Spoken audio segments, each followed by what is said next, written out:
역시 선 넘는 게 최고지. 요즘 누가 SATA 쓰냐. 아이 어디서 디램리스 냄새 나냐. 아 요즘 누가 디램리스를 써. 왜? 이거 나 잘만 쓰고 있는데. 야 이거 비싸기만 하고 디램도 없고 이거 완전 순 사기꾼이네. 아니 근데 이거 나 잘만 쓰고 있는데.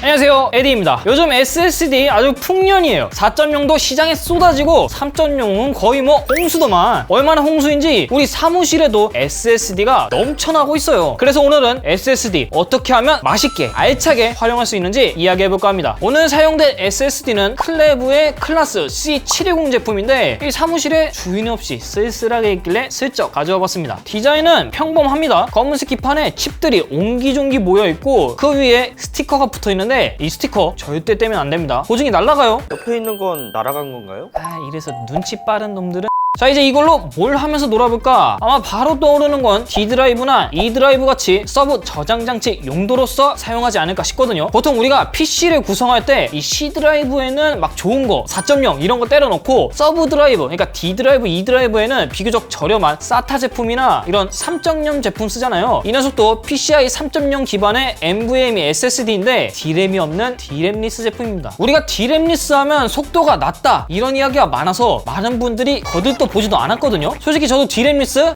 그것도 SSD인가? 이렇게 생각했어요. 그런데 역시나 최대 성능을 확인하는 이 테스트에서 표기된 스펙인 읽기 2100MB/s, 쓰기 1650MB/s를 넘긴 했지만 P31과 같이 우리가 흔히 선호하는 3.0 제품과 비교시 많이 낮은 속도를 보여주는 모습이네요. 그런데 사실 우리가 놓치고 있는 부분이 요즘 D램리스 NVMe SSD들 D램이 없어서 SSD 속도가 차이가 나는 게 아니라 D램리스 SSD 컨트롤러가 보급형이기 때문에 최대 속도 차이가 생긴다 이렇게 보는 게 맞습니다. 그리고 늘 최대 성능으로 이 SSD를 쓰는 건 아니잖아요. 그래서 우리가 실생활에서 주로 체감할 수 있는 부분인 랜덤 4K 영역을 측정해 봤는데 읽기 68.89MB/s, 쓰기 278.40MB/s를 보여줬습니다. 벤치 결과를 보니까 드는 생각이 이거 생각보다 실성능에서는 나쁘지 않은데요? 다른 보급형 제품들과 비교를 해봐도 유의미한 차이가 나타났고요. 3.0에서 유명한 P31 제품과 비교를 해도 크게 뒤떨어지지 않는 모습이네요. 하지만 벤치마크와 실제 환경과는 거리가 있다. 맨날 압축 파일만 풀 거냐? 이렇게 말씀하실 수도 있으니까 우리 같은 일반인 게이머분들이 주로 체감하는 구간인 부팅 시간과 게임 로딩 시간도 비교해 보겠습니다. 이 C710을 이 옆에 있는 본체에 넣고 어느 정도 시간이 소요되는지 확인해 볼게요. 우선 부팅 시간부터 확인해 보죠. 지금 부팅을 해봤는데 약 19초 정도가 걸렸거든요. 몇 번 더 해보겠습니다. 한 5번 정도 부팅 시간을 측정해 봤는데 부팅 시간은 거의 오차 범위 수준으로 다닥다닥 붙어 있어서 큰 체감은 솔직히 안 될 것 같습니다. 아니 막말로 SATA로도 충분해요. 그럼 이제 게임 로딩 시간을 한번 측정해 볼까요? 제가 주로 하는 디비전2 게임으로 측정을 해봤는데요. 게임 키는 시간은 53초에서 55초 사이로 큰 차이가 없었는데 캐릭터를 선택하고 접속하는 시간에선 N610이 24초, C710이 15초, C720이 13초로 SATA와 NVMe 제품 간에 꽤 차이가 벌어지네요. 사실 사전에 다른 게임으로도 테스트를 해봤는데 모든 상황에서 SATA랑 NVMe는 오차범위 수준이었거든요. 아마 이 디비전이라는 게임은 인게임 접속지 일부분이 아닌 맵 전체를 로딩하기 때문에 SSD의 성능을 끝까지 끌어쓰는 이런 결과가 나타나지 않았나 싶습니다. 이로써 서브 드라이브 용도, 그러니까 게임을 저장할 수 있는 용도로는 충분히 쓸만하다 볼 수 있겠네요. 그런데 만약 SSD를 추가하는 것이 아닌 교체하는 용도라면 클레브에서 제공하는 아크로닉스 트루 이미지 HD 2018 프로그램을 통해 자신의 정보를 그대로 복사할 수 있습니다. 물론 윈도우까지도요. 사용 방법은 상당히 간편한데 홈페이지에서 제품을 등록한 후 아크로닉스 투드 이미지 프로그램을 다운받으면 되는데요. 이때 제품 등록 후 받은 활성 키를 프로그램에 등록하시면 기본적인 준비는 끝났습니다. 이어서 백업 메뉴에서 복제하고자 하는 원본 SSD를 선택, 이후 복제 대상에 클레브 SSD를 대상으로 지정한 후 마이그레이션을 진행하면 됩니다. 한 가지 더 팁이라면 활성화 후에는 이 클레브 SSD 외에도 다른 SSD에도 사용할 수 있으니 이 정도면 SSD에 프로그램을 얹어준 기본이죠. 다음 활용법은 실제로 제가 자주 쓰는 활용법인데 이 SSD를 DIY로 그러니까 외장 SSD 형태로 바꿔서 활용하는 겁니다. 용량이 부족한 깡통 노트북, 특히 SSD 추가 장착 슬롯이 없는 이런 제품이나 원칩으로 구성된 맥북 같은 제품에서 유용하게 쓸 수 있을 것 같아요. 준비물은 아까 보셨듯이 굴러다니는 혹은 여유가 되는 이런 SSD와 시중에서 쉽게 구할 수 있는 2만원대의 외장 SSD 케이스 이 두 개만 있으면 됩니다. 장착 방법 방법은 상당히 간단한데 외장 SSD 케이스 커버를 열고 그 안에 준비된 SSD를 꽂아 넣은 다음에 다시 커버를 닫으면 끝이 납니다. 조금 비싼 제품은 이 사이에 서머웨어 패드가 들어가기도 하는데 이 제품은 워낙 발열이 낮아서 별도의 서머웨어 패드나 방열판 없이 충분히 사용 가능하니까 굳이 비싼 케이스를 쓸 필요가 없겠죠. 자, 이제 속도를 확인해 볼 텐데 SATA 방식 외장 SSD와 함께 비교를 해보겠습니다. 상황은 총 두 가지로, 첫 번째 21기가 정도 되는 파일을 이 노트북에서 SSD로 옮기는 상황, 그리고 두 번째는 반대로 SSD에서 노트북에 21기가 파일을 전송하는 상황을 가정해봤습니다. 첫 번째 상황 결과 ASUS 제피로스 노트북에서 C710으로 전송할 땐 46초, N610으로 전송할 땐 66초가 소요되었으며 맥북 에어에서는 C710으로 41초, N620에서는 62초가 소요되었습니다. 보니까 NVMe 모델과 SATA 모델 간에 약 20여 초 정도의 차이를 보였는데요. 그렇다면 반대 상황은 어떨까요? 두 번째 상황 결과 C710에서 전송할 땐 두 모델 모두 35초가 소요되었으며 N610에서는 두 모델 모두 약 51초 정도가 소요되었습니다. 종합적으로 보면 NVMe 모델과 SATA 모델 모두 두 상황에서 꽤 유의미한 차이를 드러냈는데요. 그렇다면 작동할 때의 온도는 어떨까요? 표면 온도가 약 53도에서 54도 사이로 부담스럽지 않은 선에서 꽤 착하게 나오네요. 지금 같은 여름에도 손에 부담이 가지 않을 정도의 발열을 보여주기 때문에 괜찮은 활용법이라 생각이 듭니다. 물론 앞서 소개한 마이그레이션 툴을 외장 SSD 형태로도 사용할 수 있기 때문에 사용자가 원하는 목적으로 다양하게 활용할 수 있겠죠. 자, 지금까지 남는 SSD 알차게 쓰는 방법에 대해 이야기를 해봤는데 근데 남는 SSD가 없으면 어떻게 해야 돼요? 뭐 저번에 소개한 이 아론 같은 외장 SSD를 구매해도 좋고 이번에 소개한 PCIe 3.0 SSD를 구해서 DIY로 만들어도 괜찮을 것 같습니다. 요즘 PCIe 3.0 SSD가 워낙 저렴해서 웬만한 외장 SSD를 구매하는 것보다 낫기도 하고요. 물론 지금 이 녀석의 가격이 12만원, 13만원대로 조금 비싼 편이긴 한데 혹시 모르죠? 이 영상이 올라가면 부랴부랴 가격을 내릴지. 저번에도 아론 영상 올리자마자 가격을 쭉 내리더만 이번에도 눈치껏 내려주면 좋겠습니다. 솔직히 말해서 980보다 비싸면 이게 말이야 방구야. 걔도 디램 리스더만.